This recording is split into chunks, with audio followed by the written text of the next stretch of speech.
going to be me, comes into the door, I open the door, and you all turn around to look, like you're doing now. How long does it take you to assess whether I'm an alpha male or not, a guy with a bit of attitude? Not long, sir. How long? Go on, tell me. 2 seconds. See, guys, got no time at all. People pick up this signal from you as you walk in the room and smile. It's not you think, oh, I like that girl over there, I think I'll go and chat her up. You go, oh, hi. She's already crossed you off the list. You want your creating, you want a bit of attitude, don't you? Hi, what's your name? Do you notice what happened there? She knows I'm playing, but she went back and thought, see? I'm playing, but this stuff is very real. Customers, and especially women, make up their mind about whether they're going to buy from you in the 15 seconds it takes you to walk across the carpet to their desk. It's about picking up signals. Has this person got attitude? It's mostly to do with the way you look. Have you got a smile on your face? Do you walk in a sort of a determined way? Hi, morning, how are you? Oh. I know, she knows I'm playing. She knows I'm playing, but if I sort of said, no, is she going to be, came up like this, hi. Oh, she doesn't like it, you see. She's already crossed me off the list. So guys, you haven't got any time to do this. You've got to manufacture inside you a feeling of confidence. 55% of human communication is to do with what things look like. That's why Gordon Brown suffered. He wasn't not a brilliant man. He was absolutely brilliant. But he took his time, the way he shuffled up onto the podium before he made a speech. Women, wasn't it? Women were crossing him off the list already. He looks awkward. It's not fair, but it's the way it is. We pick up these signals from other people. There's a man called Jonah Lahar who wrote a book 5 years ago called How We Decide, a big investigation into how human beings decide to do anything. And they've discovered, and this does happen to be in America, that every human decision, every single one, is driven by emotions, everything, even pulling a trigger to shoot somebody. If you don't make somebody else feel good, they're going to assess that when you walk into the room, they're going to buy anything from you. And buying decisions are made long before we rationalize it. We humans have got this prefrontal cortex. Long before we think we've made a decision, the brain has made it for us. We've already crossed them off there, yes or no. 55% of it. 38% is what the voice sounds like. Because yesterday, when I made 6 presentations at Olympia, it wasn't that I was saying anything that the other people, the competitors to this company, our company, were sort of presenting. It's the way you presented it. That's all it was. And this makes all the difference. People say, what are they doing? Doing what I'm doing to you now. With the energy in the way I stand, and also in the sound of what I had to say. 38%. It only leaves 7% for the content. That's true, but of course the content of what you're saying is important to the customer, but if you get the body language and the sound of it wrong, nobody will buy from you. Simple as that. So attitude, skills, and knowledge are in that order. Roughly 12.5% over here for that, 12.5% for that.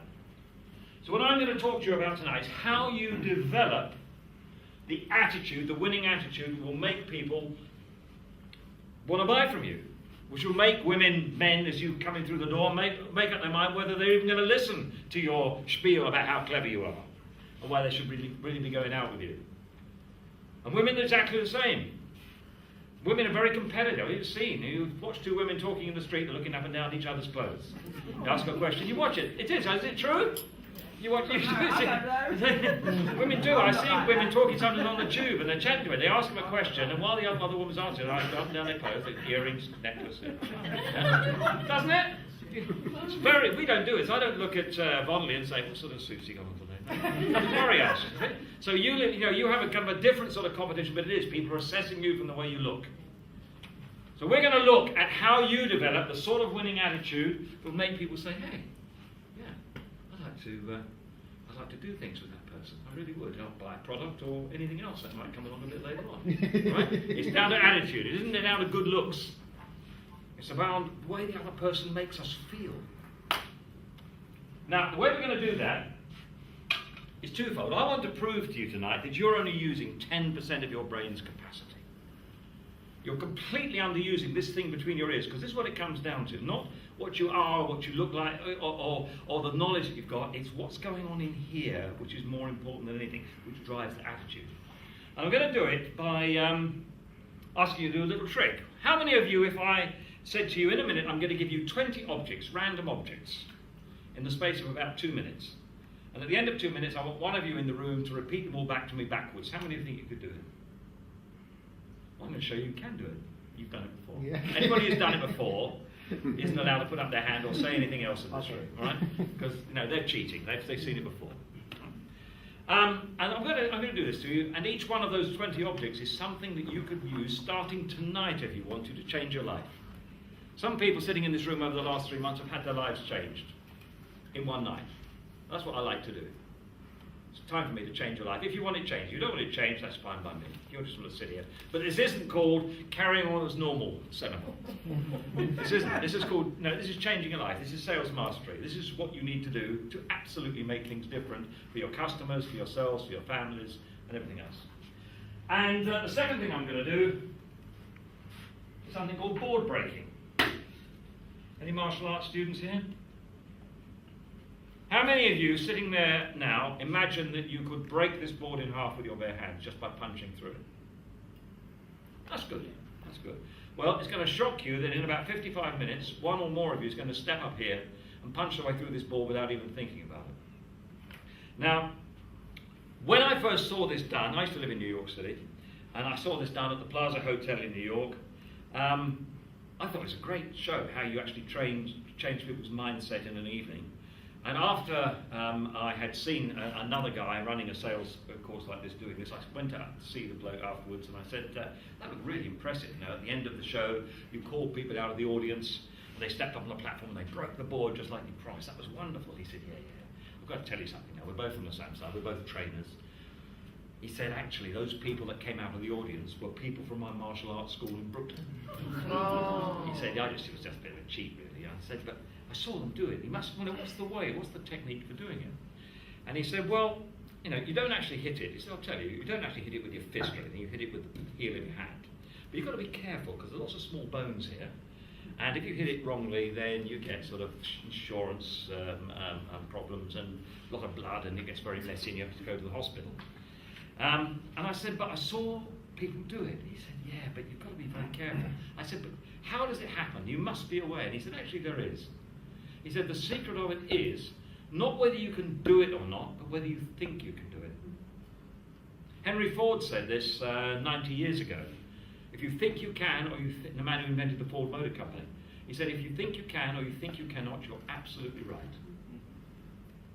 That's all it is. That's the difference. Whether you think you can, or you think you cannot, you're right. So by the end of the evening, I'm going to get you to a state where any one of you in this room will think they can. And I have to tell you guys, some of the women will step up first to do it.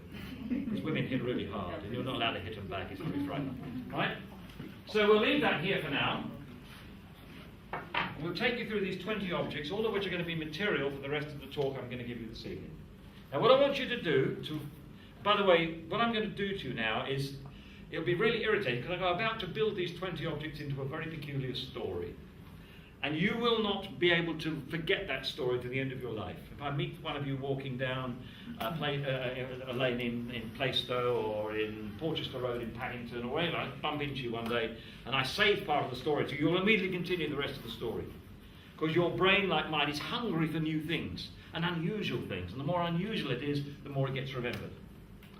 So I'm going to be really irritating to you, but I can't help it. My job is to put this stuff into your head so that you can't ever let go. You don't have to write any notes, because you won't be able to forget what I'm about to tell you. Now, I don't want any of you to write anything down while I'm telling this story. Just put your papers down, put your pens down, because I want to prove to you that this works. Are you ready? Yes. Yeah. Okay, try and get a picture in your head of what I'm telling you about. The story begins now. Over here is a soccer goal. And the soccer goal has got bits of wood barring the way. There's room between the slots if a ball was to come in, but it's bits of wood across the goal now. And over here is Thomas Edison. Now, what did Thomas Edison invent? The light bulb. And he's been reincarnated. He's come back into this soccer ground. And he's holding his electric light bulb. And you're watching from the stands, all of you. And as you watch, Thomas Edison takes his electric light bulb and he kicks it, and it goes sailing through the air, between the pieces of wood and into the goal mouth. And when that happens, the crowd goes mad. And when I say the crowd goes mad, what I want you to do is go, hooray! Because we're going to go to pantomime time, and you must do it nice and loud, right? So Thomas Edison takes his light bulb, kicks it, and he goes through the bits of wood and into the goal, and the crowd goes mad. Yay! You're better than that. How many of you have ever been to a pantomime? You're going to have practice if you've got nephews and kids of your own and nieces in the next few months. You've got to do the shout. Right, I'm going to do this one more time. I want you to be exactly as if the dame had come on in the pantomime and said you've got to shout. Ready? Thomas Edison's got his light bulb and he kicks it, it goes through the piece of wood and into the goal. The crowd goes mad! Yay! When that happens, who should come out of the crowd but a model carrying a cake? Could be a man. And the model goes up to a person in the crowd who's wearing a big badge with a number 10 on it. And she's just like this lady, laughing and laughing and laughing. And the model goes up to the lady who's laughing with the number 10 badge on and gives the cake to the number 10 lady who's still smiling, and the crowd goes mad. Yay! But sitting next to the crowd, the lady with the number 10 badge on, is a very sad figure. You're only an actor, don't worry about it. And this person has a badge with a number 1 on it. And he's looking really pissed off.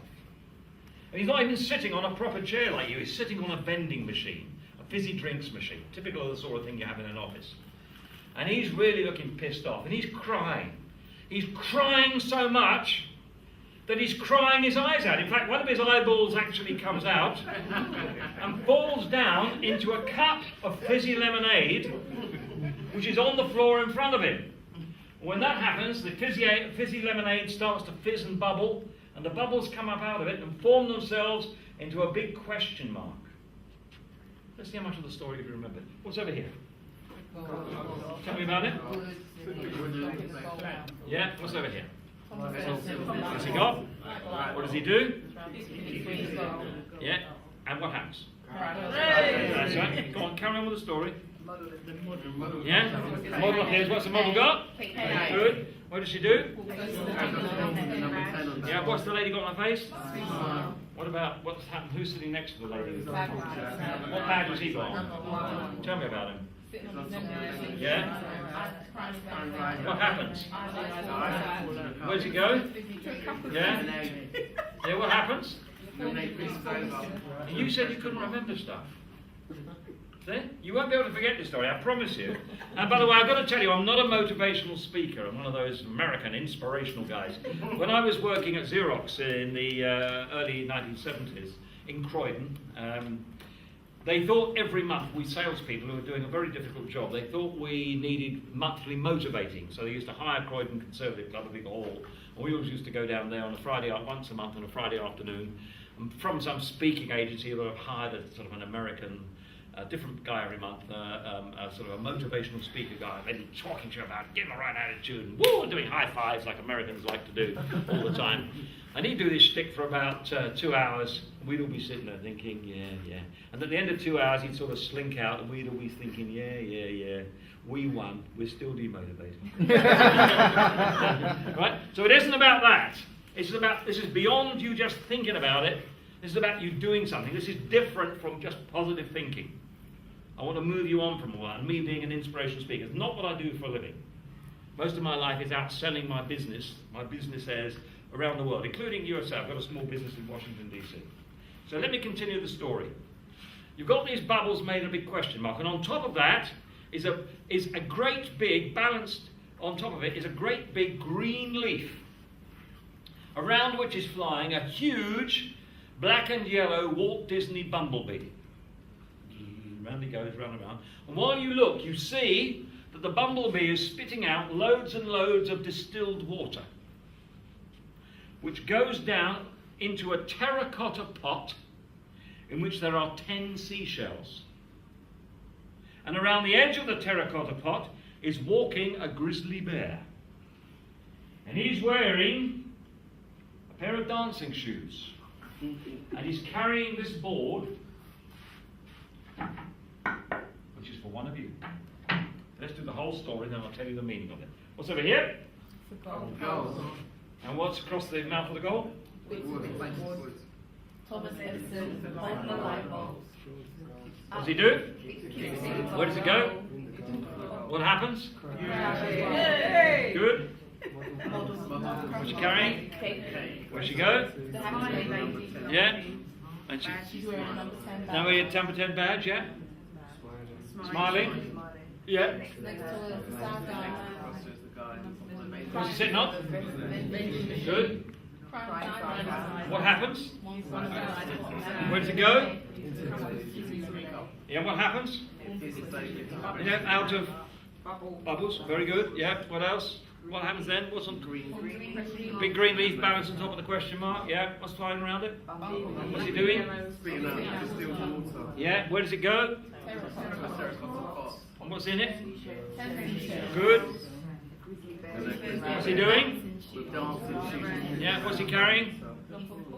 Very good. Let's see, you can go backwards now. Go on. Start with a bit of wood. Go on. Yes, very good. Good, good. Good, the bee. Very good. Question mark, very good. Yeah. Yeah. Yeah. Don't let one of these two ladies who can do it. What did you go? Went up into his eye. What happened? There you go. Happy, yeah. With the cake and then the wall back down. And you said you couldn't do it. If I say to you, if I meet any of you in London and say, what's over there, you'll say soccer goal. You won't be able to help it. You'll wake up at 4 o'clock in the morning when you should be doing other things. Oh God, that story's going around my head. Let me tell you what this has got to do with attitude. It all starts with a goal, or goals for your life. And I'd like you to think for a moment, just imagine, this isn't really going to happen. This lady here, I don't know your name, Mother. Sorry, Nefertiri. I'd like you to imagine you're fast asleep in your bed, 4 o'clock in the morning, and suddenly you notice I've come into your bedroom. I won't. Right? I'm not a stalker. I've opened your bedroom window, I've come in. No, yes, please, I'm an old man. Please, yes, sir. Right, I've come into your bedroom, I shake you awake, say, Nefertiri, and you wake up and say, well, what do you want? It's Bob Etherington. Well, what's the plan for the next 3 years of your life? You've got a clear plan. Can you tell me where you're going to be in 3 years' time? What's the goal? Well, the goal is to be a millionaire in 3 years. A year's time. That's very good. Yeah. What about you? I wake up, come into your bedroom now. I've left this. Right? I shake you awake. What's the plan? What's the goal for the next 3 years? Have you got it? Yeah. You obviously have. You've got one. What is it? To be a lead consultant in London. I think so. You don't recognise we can do it. What's your goal? Wake up. International. That's a bit vague to me. What's your goal? Next 3 years. What are you going to do? What's, 1 goal, 2 goals, 3 goals? I don't know. What are you going to be doing? Where are you going to be in the next 3 years? I didn't want to have to work again. Well, you don't have to work again. That's a little bit vague. Yeah. Yeah. Yeah. Most of you are struggling a bit. You now know who's got some goals. And obviously, you're thinking of goals on the spur of the moment. Most people, when you wake them up and you ask this question, and it's true for most of you in this room, I know, haven't really got a clue what they're going to do in 3 years' time. Got a vague idea. Well, I'd like a nicer house, some more money in the bank, to be a consultant, to have a bigger car, to have a nicer partner, or something like that. It's all very vague stuff. Not much your brain can do with to work on. What about now if I went into Richard Branson's bedroom at 3 o'clock in the morning and woke up Richard, it's Bob Etherington. Oh yeah, how are you, Bob? Yeah. Where are you going in to take Virgin in the next 3 years? Do you think you'd be able to tell me in pretty precise terms? What about Barack Obama? Where are you going to take America in the next 2 years? Do you think you'd be able to tell you what he wants to do? What about Alan Sugar? What are you going to do? What about Theo Pathetis? Do you think you know what he's going to do with his business? Peter Jones. All of them. They've got. If you were to wake them up, they would know exactly what it is in measurable terms, consolidated terms, very clearly, in measurable terms, exactly what they'd be doing. Most of the rest of the world doesn't know at all. They've got a vague idea what it is. And that isn't much that your brain can work on. Now, about 20 years ago, I bought a book off the, well, it wasn't an internet then. I saw advertised in the paper called The Lazy Man's Way to Riches. I thought, that sounds like me. Sit it down. And it was written by a man called Joe Carbo, and it was a way of getting the sort of life you wanted, based on an experiment done at Harvard University in the States in the early 1950s, where they took a class and they split it down the middle. And they said to half the class, what we want you to do is write down on a piece of paper, very clearly and in detail, exactly what it is you're going to achieve in the 10 years after you leave this university. Write it down. And the rest of the class, they didn't tell them to do anything. And when they went back 10 years later, they found the class that had written down their goals and done a few other things I'm going to tell you about now, had vastly, 80% of them anyway, had vastly exceeded anything that they could have dreamed of. The other half of the class had just done sort of vaguely, averagely well. So he said the secret, and Joe Carver and everybody you know will say the secret of goal setting, and you've got to have a goal setting drives your attitude. It's knowing every day when you get up in the morning what you're getting up for. Very, very clearly, in a way that this brain, this thing you control, parts of it, the very ancient part, the amygdala, you can't control it. It controls your breathing and your blood flowing around your body and your heartbeats. The rest of it, though, you control. And you control it in a way by letting your brain know what it is you'd like to do for the rest of your life. And I'm going to show you now the method I learned then, which absolutely changed my life. And any of you can do exactly the same. First of all, what you need to... Oh, sorry, an early bath. First of all, what I want you to do when you get home tonight, if you're really determined to succeed, I want you to take a piece of paper and to write down at the top your first goal for the next, let's say, 3 years. You can do 10 if you like, I don't really mind. What goals have you got? Write them all down on a piece of paper. That's the first thing. Write them down. Get them written down. Make sure they are very detailed. Don't just say, I want some more money. That doesn't mean anything to your brain. We want some more money. Exactly how much do you want? Is it $1 million? Any one of you in this room can make £1 million in 3 years? Yeah. The first million is the hardest, I have to tell you. Yeah. After that, you've suddenly learnt the trick. And you think, hey, this is dead easy. It's not half as hard as I thought it was. It's not difficult to make £1 million. But right, if that's what you want, any of your goals, though, should be something that you personally want, something you feel passionately about. I mean, not something that'll make your mum and dad say, well, that's nice, dear. Oh, that's lovely. That's what you want to hear. If that's what your mum and dad want to hear, that isn't the point. What do you want? You're all grown up. It's your life. What do you want it to be? Not something that'll make your partner happy. It's your life. What do you want? It needn't be money. It could be a different lifestyle. It could be some of you want to go away and live on an island all by yourself and be a nun if you want. That's okay. Or maybe become a vicar. That's okay. So I don't mind. It's your goal. But you've got to know very clearly what it is for you that is the thing you're going to be aiming for. So be very detailed with this thing. If it's a bigger house, a detached house on Bishop's Avenue in Hampstead, that's okay. Describe the house. What does it look like in your mind's eye? If it's a car, I mean, haven't you ever done this? Yeah. When you, let's say, for example, you've made it your mind, you're going to get a dark blue Series 5 BMW with white upholstery, do you suddenly start seeing them everywhere? Yeah. In other words, they were there all the time, it just now you said to your brain, this is what we're going to get. And suddenly, oh, there's one of there, one there, it's coincidences, right? This is what you're doing. When you write your goal out, and this is all based on this Harvard study, write it as if it's already happened. Write down it is July the 1st, 2013, and I've just moved into my big suite of offices in Mayfair. I've got, if that's what you've got. It's a 3-room office with a training room in here, an outer admin office, and it's there. Or it's, I've just taken possession of my new bicycle, or I've just got my first £100,000 order for whatever it is I sell. Right? Every day when you get up, by the way, make it challenging. Don't make it too easy. You're going to go find, when you start doing this, the most amazing things will start to happen. You'll start to bump into opportunities that were there all the time. Just your brain is finding your way through to them. I mean, don't say anything stupid like, I'm going to learn to fly, I'm going to jump off the roof of St Paul's Cathedral, flap my arms and fly, because you are going to die. You can't break the laws of physics. But you can, if it's possible to do it. I mean, think of that little girl in the Paralympics who had a Chinese girl with no arms. No arms! And she won the swimming race. You know? You think people with arms can't win the swimming race? She did. People, the Americans afterwards, this is very suspicious. You saw her win. She didn't have any fucking arms. Yeah, she won.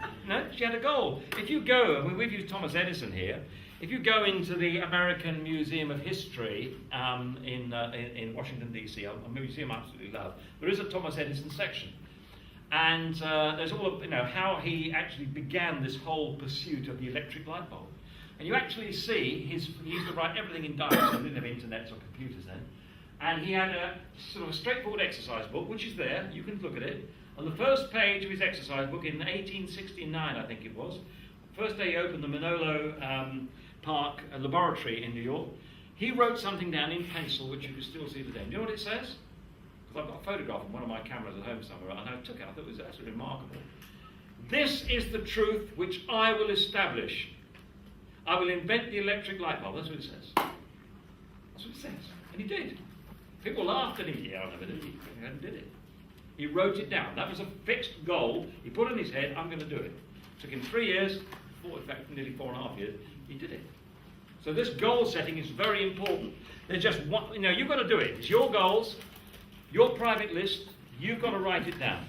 It's everything in your attitude starts from this point. You knowing very clearly, in very detailed terms, exactly what represents success for you. You can have as many goals as you like. Many as you want. It's your list, it's your life. Where do you want it to go in various directions?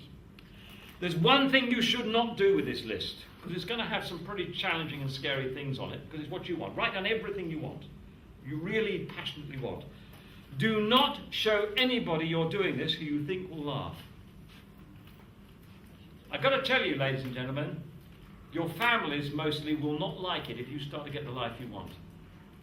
They will not like it. They're much happy keeping you in the little box in their life where you're the sister or the brother or whatever, and you do that sort of thing, and they're comfortable with that. You'll never amount to much, you'll never do much, and they want to keep the box. If you start stepping out of that box and doing stuff and making a few mistakes and then starting to succeed, do you know what they'll say to you? You're just lucky.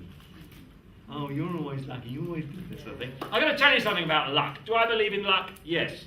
Because how else can I explain the success of people I don't like?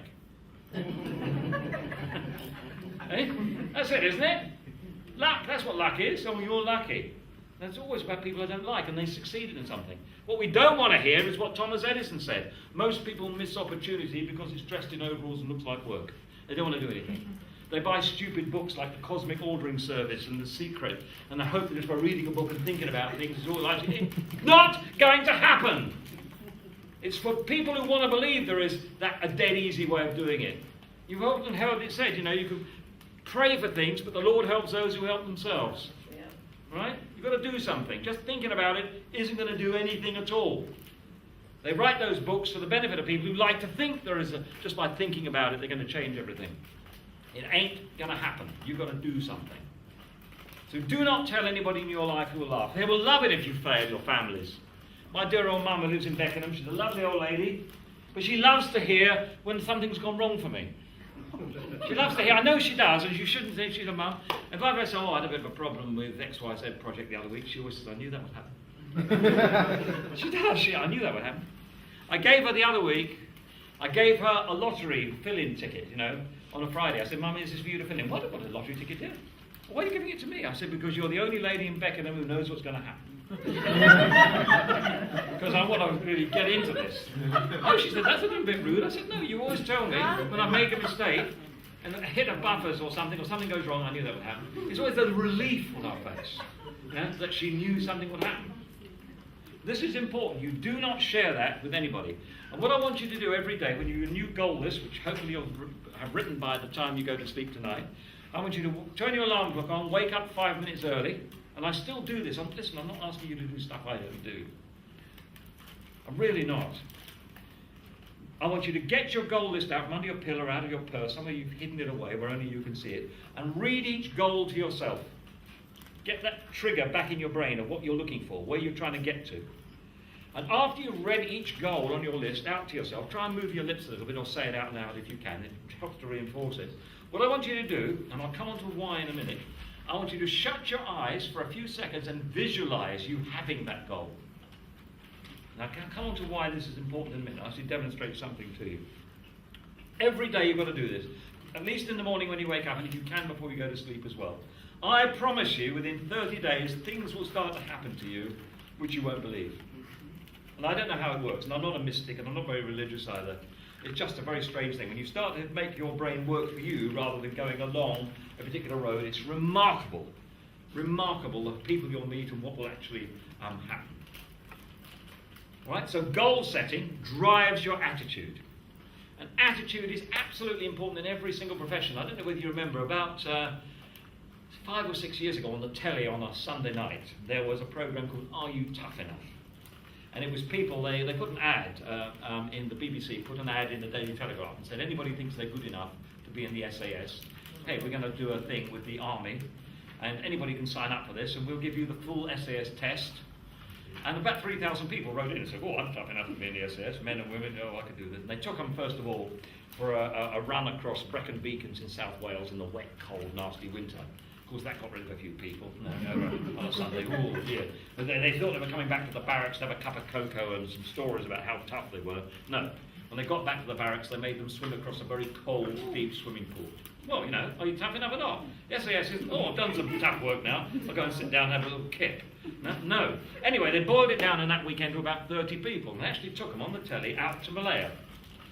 And they put them through a really serious SAS training school in the Malayan jungle. Nobody was going to get killed, but they took them right, they were interrogating them and everything else. And every week, some people were knocked out.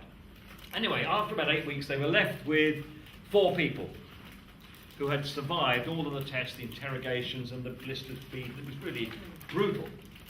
They were left with 1 woman and 3 men.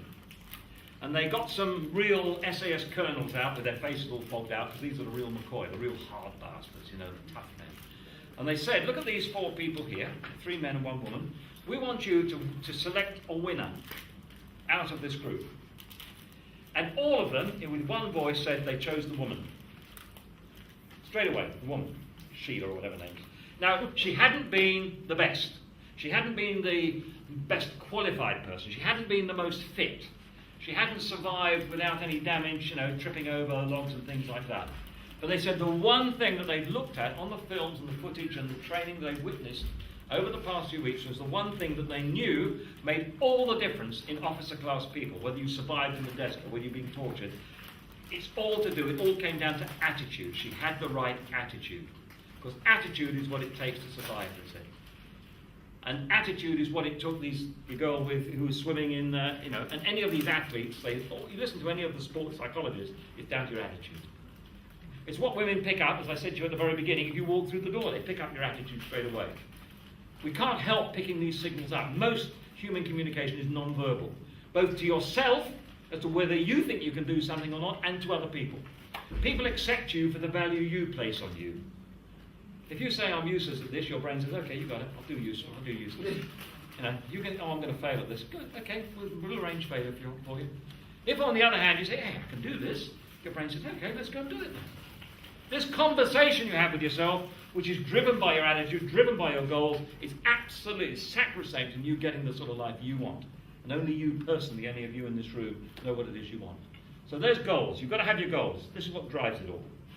Why do you think we've got the bits of wood over the goals, first of all? Why? There are going to be barriers. You're not all going to be plain sailing. You've got to be ready for things to go a little bit wrong. Then just change your strategy a bit. Try something else. But this is why we have Thomas Edison over here. How many goes did Thomas Edison have at making the electric light bulb, according to all the history? How many experiments did he do? It's well-known fact, this. It was about 1,100. And of course, journalists, and I worked on Fleet Street for 22 years, journalists love a hard luck story. There's no news in good news.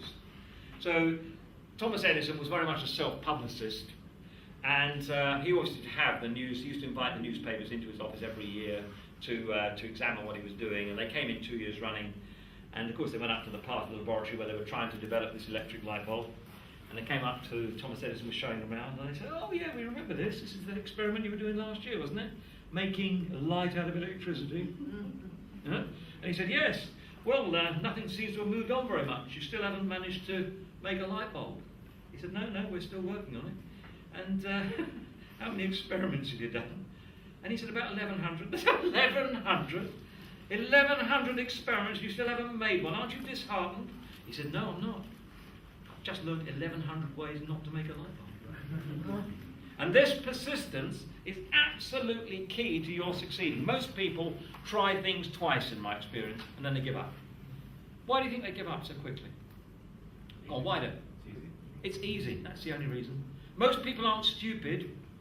Most people you meet in the street are not stupid at all. They're bright. But they are bloody lazy. And any excuse they can get for not doing stuff, they'll give it, let themselves off. But I'd like you to think right back. How many of you have got children here? Okay?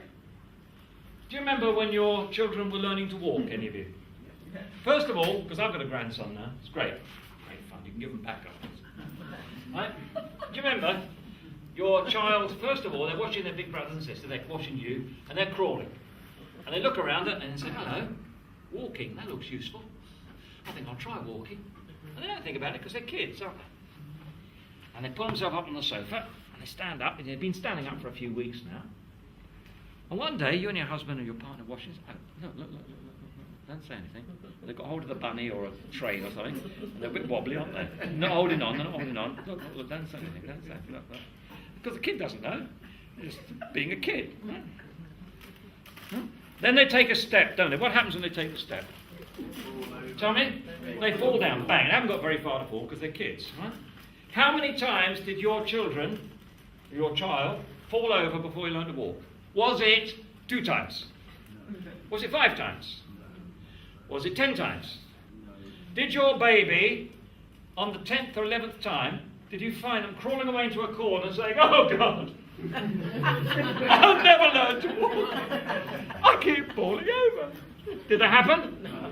Did you say, well, after you watched your child fall over the 15th time, God, give up, you've not learned to walk, you keep falling over. What do babies do? What do? They persist. They just learn another way of not walking. That didn't work, until they get it. Oh, we're off now. Then they escape, then they're murdered. But this is what you've got to do. We forget, don't we, as adults? That's what it took us to learn to speak, to learn to walk. We persisted. In general, I find in business, you've got to persist. Usually have about 6 bashes at doing something. And that's usually enough as a rule of thumb. You don't have to go to 15. But remember, most of your competitors give up after the second go. I tried it once, I'll give it one more try. Oh, it didn't work out. But you've got to try and never, what Winston Churchill said in the Second World War, never, never, never, never, never give up. It's true.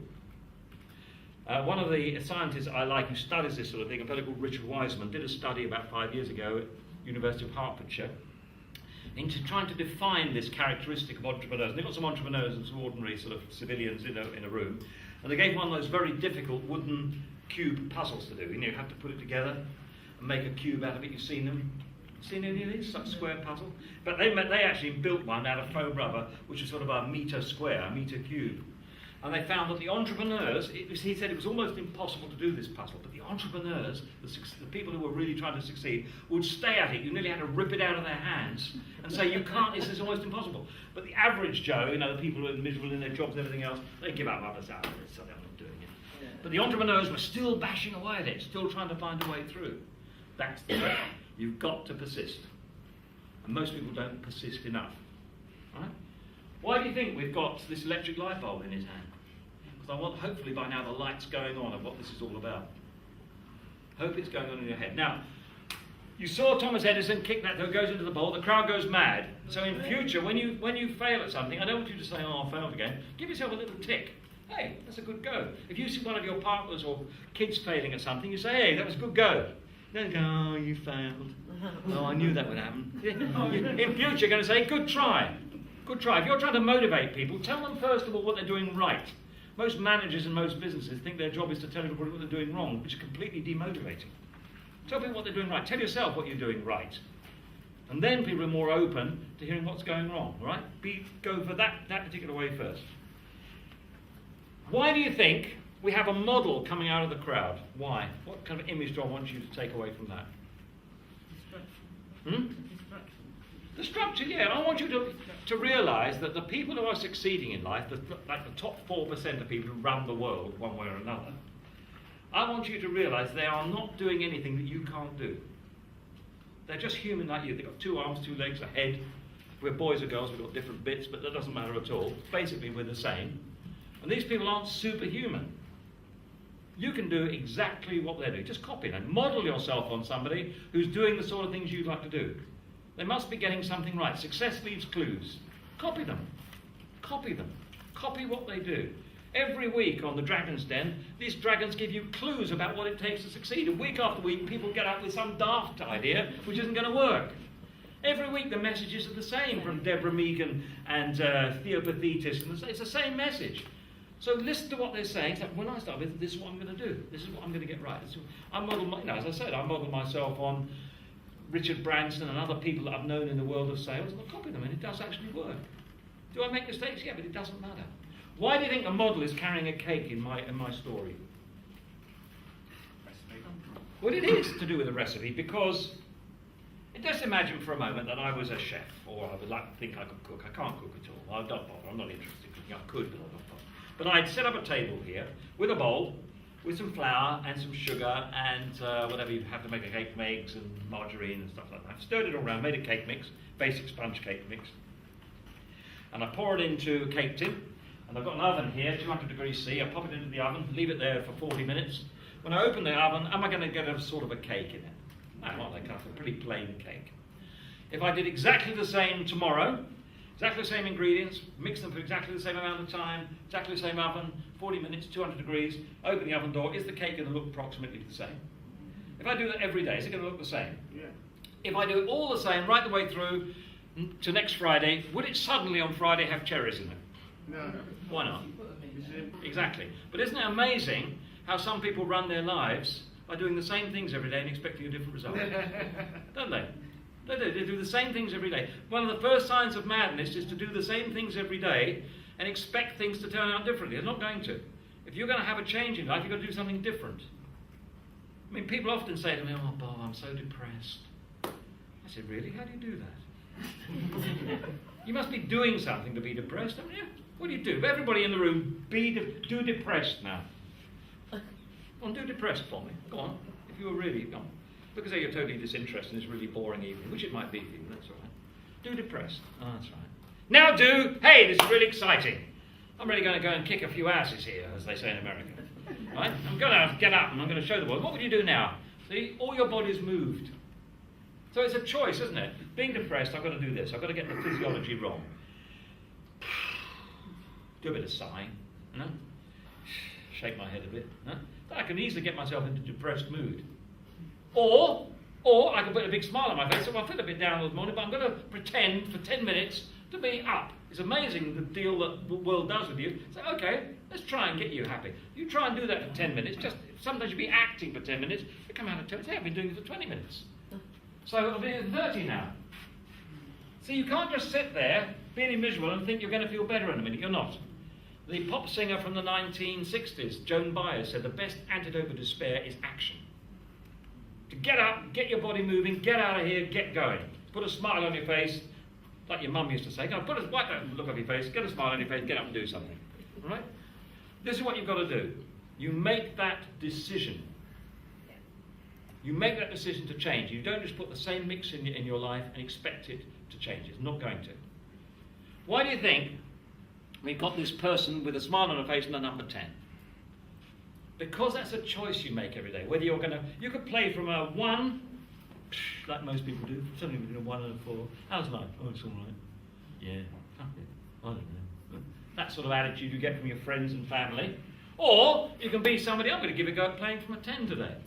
I'm going to put a smile on my face. I'm going to walk as if I mean to be somewhere.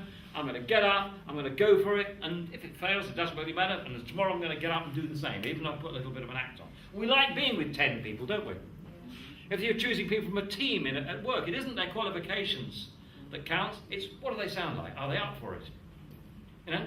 Are they smiling? Are they the sort of people I want on my team? Isn't the misery guts? However well qualified they are. I want somebody who smiles. They were saying in China, a man without a smiling face shouldn't open a shop. It's true, isn't it? You attract people to you. They have this law of attraction bullshit. It's all rubbish. You put a smile on your face, it's all crap. You put a smile on your face, people want to be with you. You're miserable, they don't want to be. It's that easy. It's not magic. But an awful lot of people do spend their time, it's like our actor over here, don't they? Being pretty bloody miserable. They enjoy it. They must love it, because they're always telling you about their problems. I've got a very good friend of mine, he's brilliantly well qualified. I hesitate to ask him how he is because he starts to tell me. He goes to, he and I learned to fly together at Biggin Hill 20 years ago, and he's a lovely man, but he's dying for there to be something badly wrong with him. He always says to me, "Oh, I didn't tell you about the problem I had with my eyes the other day." "No, Richard, you didn't." "Oh, well, I went to the opticians and I had a new pair of glasses. While he was there, he said, "Mr. Allpress, this is XYZ is not quite right." And I had a look, and he sent me to a specialist, and this stale goes on and on and on, and it always ends at the punchline, and they said I'm perfectly all right. You know, he wants there to be this misery world in which he could sink into. But an awful lot of people are like that. I mean, you obviously see around. I remember my very first interview for a sales job at Xerox in Croydon. At the end of the interview, a tall man, his name was Bruce Candle, he was our sales manager. His voice was up here, he sounded like a priest. But actually, he was a very tough salesman, a very tough manager. And during the interview, he said to me, at the end of the interview, he said, "Oh, by the way, before I let you go, could you tell me what you think that is over there?" I looked and I said, "Looks like an office kitchen, Bruce." He said, "Yes." "And what's that over there?" "Looks like a water cooler, Bruce." "And what's that?" "Well, it's a vending machine, Bruce." He said, "You're wrong on all counts. All of those things I've pointed out to you are not kitchens or water coolers or fizzy drinks machines or coffee machines, none of them. They're all devices for sucking the happiness out of the room. Because when anybody gets near them, they might have been playing from a 10 until that point. As soon as you get near the fizzy drinks machine or the coffee machine, where other people are standing, you always say, oh, gosh, I'm fed up with this, aren't you? Yeah, I'm fucking pissed off. I'm leaving. Wait, I don't blame you. I'm going to interview as well. No. You know the boss, he's a fucking idiot, is he? Yeah, I know. I'm leaving. This is awful, isn't it? There's a better job down the road. I don't know why I bloody bother with this job. And that's what people say. Whenever you go around coffee areas or that table in the canteen where you know all the miserable people sit, you know the story, don't you? You've heard it all before. It's the same old story every time. In your family, I've got two. My family. I just won't go to hear relations in my life who have the same old hard luck story. They do nothing about it. They put the same mix in the pie every day. They're playing from between a 4 and a 1. Sometimes you get a Christmas up to a 5, and that's as far as it goes. Then as quick as possible, they're back down to a 1. They must love it there, hanging around the kitchens and the water coolers of life. Hey, listen, if you've got people in your life like this, the way to deal with them is to do this. Listen to their usual tale of woe and the big problems they got with the boss and how much of an idiot the boss is and how they hate their job and how it's all David Cameron's fault or Ed Milliman when he gets back in or Mrs. Thatcher 20 years ago. And all this story, it's always somebody else's fault. You've got to blame somebody else. Listen to them for a minute, and then go, "Hey, you make me laugh. You're always joking. I don't know how you. Come on, this guy." They will never talk to you again. Because misery loves company. Misery loves company. You know? It's true, isn't it? Misery likes somebody to moan at, and they will never, because suddenly you've broken the mould. You make me laugh! I hate it. See? But you make this sort of feeling. Suddenly you're a 10 player. You don't fit into the 1 slot anymore. Keep away from those people in your life. Your friends and people like that who are always down. If they won't come out, mix with people who are a little bit up. And when you start to get the sort of life you want, because you start attracting people towards you, and it's about people, this whole business, they'll say, "Oh, you're just lucky." That's what they'll say, like they do in my family. "You're just lucky." I had a Filipino girlfriend when I lived in New York, and she was very pretty and everything else, but she loved being miserable. And whenever she said, "How are you today?" I always said, "Yeah, great, fine." In the end, she chucked me because she said, "Sometimes you've got to say that is all, something Yes, sure. I mean, the day my gran dies, I don't want to be happy, but the rest of the 95% of the time, I'm going to do my best to have a nice life. So anyway, she chucked me. That was the end of that. So, you see what I'm saying? She wanted me to share her little pool of misery. That's what she wanted. That's what she wanted. You've got to get out. If you sit around your office and everything else being miserable, Bruce said to me, after I got the job in sales, and he hated people hanging around in the office. And he used to say, well, if he'd come up to you, saw you in the office at 10 o'clock in the morning or something, and you were just sort of fiddling around doing emails and stuff like that, and he'd come up to you and say, "What are you doing?" And you'd say, "Well, Bruce, I'm just getting ready for this next call that I'm going on to see a customer. I'm just getting the paperwork ready." And he said, no, that's your fucking about speech. Because you're a young man just out in business, and you haven't yet realised there are no customers in the office. But maybe you think there are. Shall we look together? It's what he used to do. And he used to say, no, let's look out of the window, see if we can see any customers. And he looked down into George Street in Croydon, and he said, look, there they are, look, I can see lots of people, their pockets are bulging with money, go and see them. He said, because when you're in the office, you're part of the problem. Not somebody else, it's you're part of the problem. When you're sitting in your house thinking, I'm so miserable, why haven't I got any business? Why don't you go out there where the people are? Go and see somebody, go to a networking event, go to anywhere, start talking to people.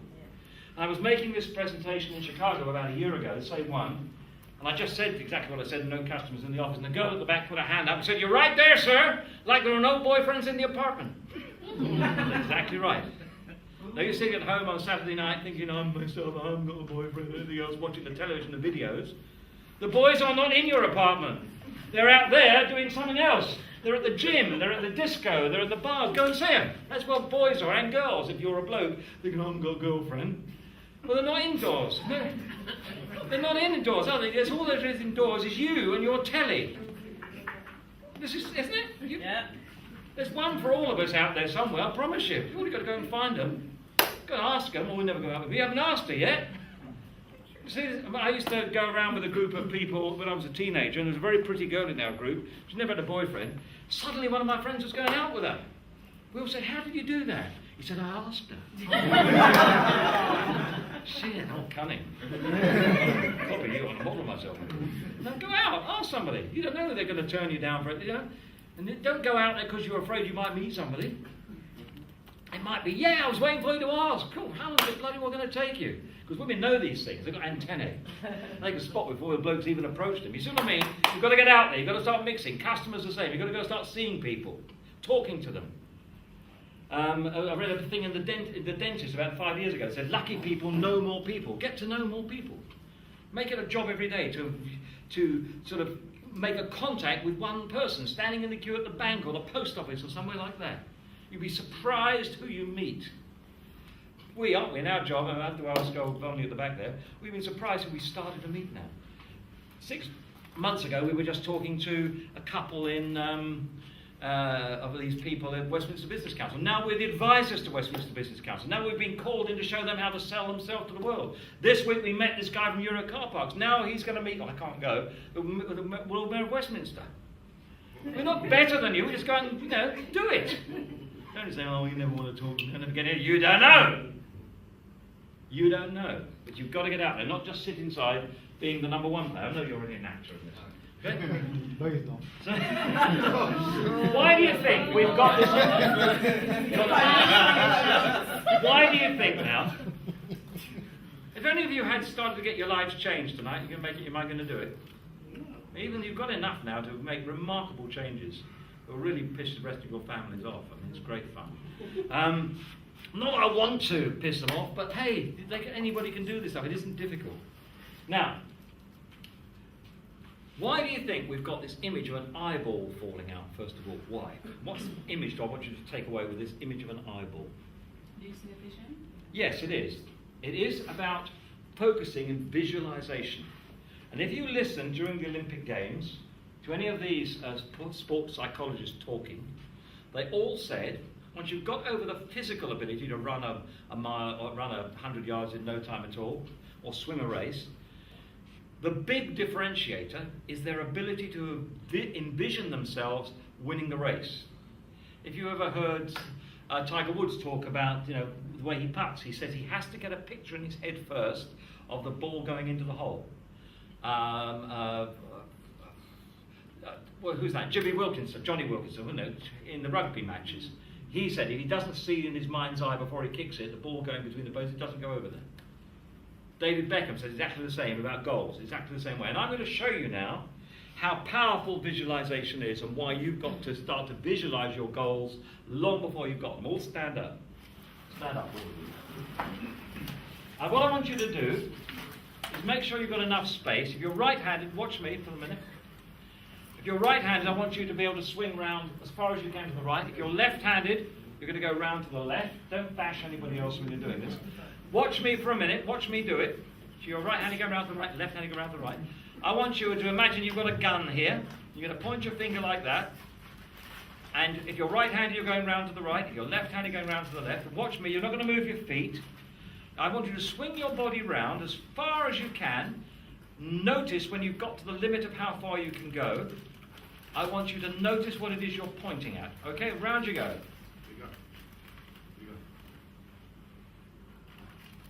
All right, notice what you're pointing at. Okay, come back. Come back. Do you all notice what you're pointing at? You marked it in your brain? Good. What I'm going to do now is arms down. Shut your eyes. Nothing bad's going to happen. Just shut your eyes. And in your mind's eye, in your imagination, I want you to do that again. Imagine going round to that point. You're actually not physically going to move your body. I want you to imagine your finger going round to that point again. But this time, in your imagination, I want you to imagine that you can go another 35 centimetres further round. Another foot if you're still in Imperial. You can still go around that far. You can go much further than you did last time. I want you to imagine you can do that. And this time I want you to imagine in that case what you're pointing at. This time. Imagine what you're pointing at in your mind's eye now and mark that this time. And in your mind's eye come back to the centre and open your eyes. Fingers up. Go round as far as you can. Round as far as you can, round as far as you can. Okay? Fingers down. How many of you got further round? Let me tell you why that is. Now, isn't that remarkable? Yep. And you get further round? Yeah. Let me tell you why. Although the human brain is very, very complicated, it cannot distinguish between real events and imagined events. And it regards them and takes them both exactly the same. So the very fact that the first time I took you physically, well, you took yourself, your physical body, round to that point, and you pointed. Then I asked you the second exercise, which was just in your mind, and you imagine going round to that same point again, but further on this time, another 35 centimetres, and you fixed that point in your brain. On the third time, when you asked your brain, you said to your brain, I'm going to take you round again to that point, it said to itself, hello, I've done this exercise before.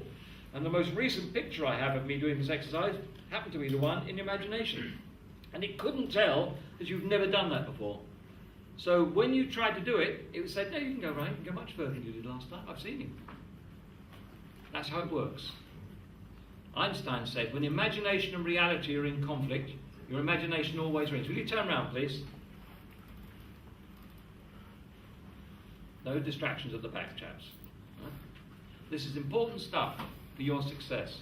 That you start to visualize what it is you want to achieve. And you do this when you look at your goal lists every morning and hopefully every evening. You visualize it.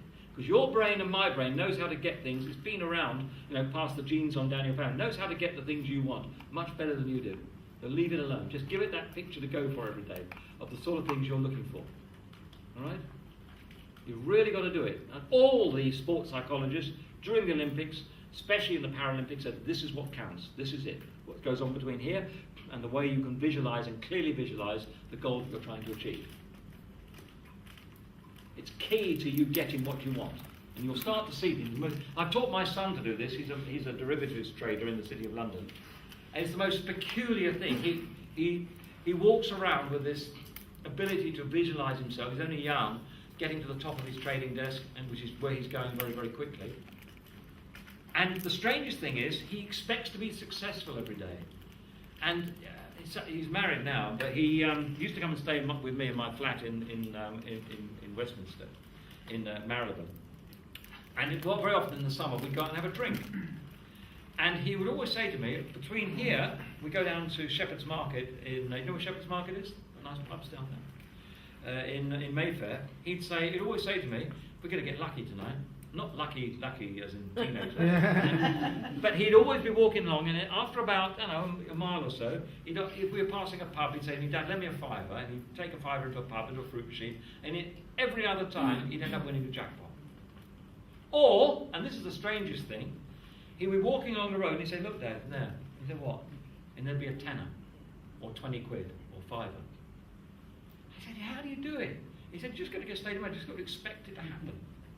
And he said, and I said, well, how do you do it? He said, well, I'll tell you what, if you're ever short, if you ever need some paper money and you sort of run it, you don't want to go to the bank, the best place to look is in supermarket car parks. Why? for paper money. Why? You know, the big supermarkets, not a Lidl or an Aldi or something like that. You've got to go to a Waitrose, a Tesco's, or a Sainsbury's. Why do you think, he said, what is the practical reason you're going to probably find money there, paper money? £5, £10, £20. Put change in their pocket and this. Exactly. People fill out their trolley, don't they? They fill it all around, they get to the car, they pull out the car keys, money falls out, they've just got the change because it's all wrapped around and they said, pay with that. Money, and you'll find, he said, never do. You spend 10 to 20 minutes in the average supermarket car park, you'll find at least a fiver, he said. And it doesn't just happen to him sometimes, it happens all the time. About 3 Christmases ago, we went up to Scotland to see a friend of ours and have Holcomb and Eve, New Year's Eve. And much to the irritation of my wife, my son likes gambling, and he lost a lot of money in the casino in Edinburgh. And my wife was really pissed off with me, because those getting married, you don't want people to be pissed off with you. And he lost about 500 quid. You know, my wife said, "Oh, Daddy, you let him gamble." I said, fine. We were standing in the pissing rain in Edinburgh, waiting to get a taxi back into town. And standing there, he looked down into the gutter with all the wet and rain. He said, "Look there," and there was £300 somebody had dropped. Took it back in the casino and won his money back. Didn't make a profit, but it doesn't just happen to him sometimes. It happens all the time. He expects it to happen. He expects to be lucky. Right? And it's a state of mind he's in. He doesn't expect, bad things do happen to him, but he just sort of dismisses them. Okay, fine, it happens. So this is the sort of state of mind. There's a visualization. He imagines it happening, and it happens all the time.